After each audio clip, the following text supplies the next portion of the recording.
Une news comique pour les lecteurs de yaoi car dans l'état de Brevard, en Floride, un yaoi a été banni. Pour quelle raison? Car il serait néfaste pour les enfants. Et effectivement, selon le comité en charge du bannissement, avoir un livre qui se lit à l'envers serait néfaste pour les enfants, à qui on a toujours appris à lire de gauche à droite. Mais ce n'est pas tout. Selon ce comité qui affirme avoir lu ce yaoi, il serait, je cite, très offensant car les enfants subissent un préjudice en étant exposés à un contenu explicite, obscène et inapproprié pour leur âge. Ces expériences peuvent conduire à des conflits avec la pornographie, la masturbation compulsive, l'identité sexuelle, la honte, l'estime de soi, sans développer ni maintenir des relations saines. Et il ne croit pas que ces livres homosexuels puissent être rendus disponibles à l'école, ce qui est un choix qui peut se respecter, car effectivement certains yaoi sont inappropriés pour les plus jeunes. Or le yaoi qui a été banni, il s'agit de Sasaki & Miyano.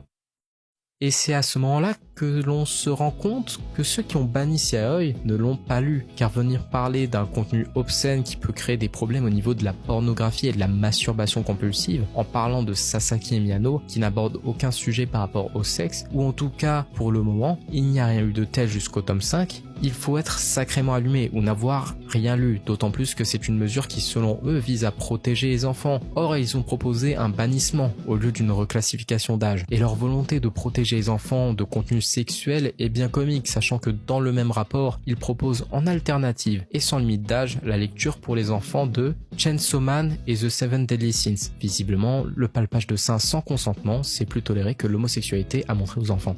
En bref, Sasaki & Miyano, c'est un yaoi sans contenu sexuel qui ne raconte que l'histoire d'amour entre les deux personnages, avec leurs doutes, leurs peurs, leurs joies, et ne représente en aucun cas une relation malsaine. Donc en résumé, ce comité a banni Sasaki & Miyano alors qu'ils ne l'ont pas lu et base ce bannissement sur des accusations erronées et totalement inventées pour recommander à la place des œuvres qu'ils n'ont pas lues qui eux contiennent du contenu sexuel pouvant troubler la sensibilité des plus jeunes.